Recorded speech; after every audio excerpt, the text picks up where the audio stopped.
219 कोपरगाव विधानसभा मतदारसंघामध्ये 2,08,058 इतके मतदान झाले असून यापैकी विजयी झालेले उमेदवार आशुतोष काळे यांना 1,61,147 मते मिळाली आहेत, तर विरोधी उमेदवार असलेले महाविकास आघाडीचे उमेदवार संदीप वरपे यांना केवळ 36,523 मतांवर समाधान मानावे लागले आहेत।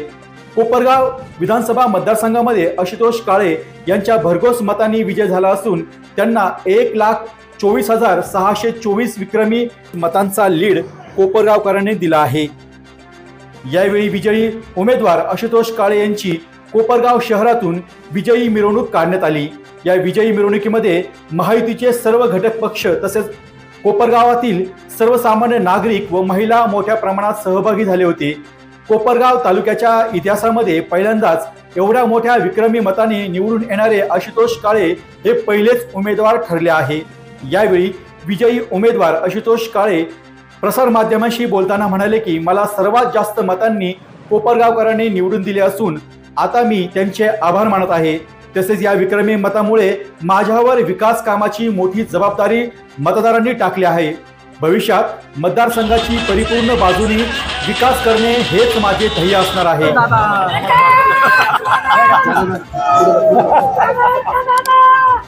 तुम्ही सुरू करा। आज सार्वत्रिक निवडणूक 2024 त्याच्यामध्ये 219 कोपरगाव मतदारसंघामध्ये महायुतीचा अधिकृत उमेदवार म्हणून ही निवडणूक मी सामोरे गेलो। या निवडणुकीमध्ये सर्व जनतेने मतदारांनी भरभरून मला प्रतिसाद दिला। जे काही कामं या 5 वर्षामध्ये मी करू शकलो मंजूर करून आणले, त्याच्यामुळे निश्चितपणाने लोकांना त्याच्यामध्ये लोकांनी त्याला प्रतिसाद दिला। तसेच महायुतीचे प्रमुख पक्ष भारतीय जनता पार्टीचे कोल्हे परिवारातील उमेदवार नसल्यामुळं त्यांचाही चांगला पाठिंबा, त्यांच्या पदाधिकारी, त्यांचे कार्यकर्ते यांचा चांगला पाठिंबा या ठिकाणी मिळाला। तसेच महायुतीचे भारतीय जनता पार्टीचे विजयरावजी वाडणे साहेब असतील, राजेजी परजणे असतील, रवी काका बोरावके असतील, यांनी देखील चांगल्या प्रकारे मला मदत केली। शिवसेना राष्ट्रवादी काँग्रेस पार्टीचे सर्व पदाधिकारी, सर्व कार्यकर्ते सगळ्यांनी भरपूर मेहनत घेतली, मतदारांना विनंती केली आणि म्हणून मला असं वाटतं का हा विजय मला या ठिकाणी मिळाला। मी सर्वांचे, महायुतीचे सर्व घटक पक्षाचे पदाधिकारी, सर्व कार्यकर्त्यांचे मी मनापासून आभार मानतो, मतदारांचे मनापासून आभार मानतो। आपण पुन्हा एकदा मला पुढचे 5 वर्ष काम करण्याची संधी उपलब्ध करून दिली। मागच्या निवडणुकीमध्ये 822 मतांनी त्यावेळेस मला मताधिक्य सर्व मतदारांनी दिलं होतं आणि यावेळेस 1,24,624 एवढं विक्रमी मताधिक्य मला दिल्यामुळे मी त्यांचे मनापासून आभार मानतो।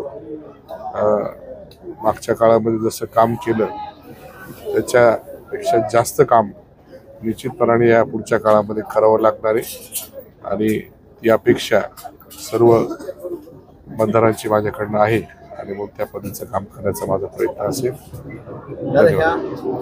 या मताचं जे विक्रम आहे नेमकं काय, कसं वाटतं तुम्हाला? मताधिक्य प्रचंड प्रमाणात आहे राज्यात, आज टॉप लेवलला वाटतंय तुम्ही? आता ते टॉप लेवलला आहे का नाही ते कळेल आता सगळ्यांचं। 2 नंबरला आहे।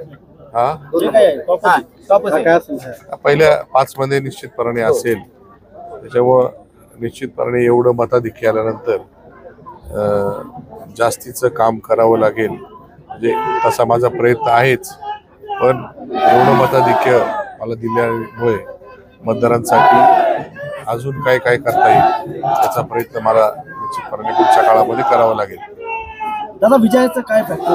लाडकी बहीण योजनेचा फायदा झाला की विकास कामांचा कोणता मुद्दा महत्त्वाचा वाटतो? लाडकी बहीण योजनेचाही फायदा झाला, विकास कामांचाही फायदा झाला, या सगळ्याच गोष्टी जुळून आल्या। महायुतीमध्ये उमेदवार असताना सगळे मागच्या काळामधले उमेदवार होते, सगळ्यांनी माझ्यासाठी काम केलं, तर निश्चितपणाने तो फायदा मला झाला। दादा, महायुतीचं आता सरकार स्थापन होणार आहे. अजितदादांनी शब्द दिला होता, जर मताधिक्य वाढलं तर तुम्हाला राज्याची मोठी जबाबदारी दिली जाईल. आता जबाबदारी मिळेल का? मताधिक्य वाढलं तर चांगल्या प्रकारचा निधी उपलब्ध केला जाईल असं त्यांनी सांगितलं होतं. जबाबदारी काय द्यायची तो त्यांचा अधिकार आहे. त्यांनी काय जबाबदारी दिली निश्चितपणे ती जबाबदारी पार पाडण्याचा प्रयत्न करू. डी न्यूज वृत्तवाहिनी सामाजिक, शैक्षणिक, राजकीय, धार्मिक, सहकार, सांस्कृतिक, कृषी या सर्व चालू घडामोडींचा वेध घेणारी वृत्तवाहिनी. डी न्यूज वृत्तवाहिनी, वेध वर्तमानाचा.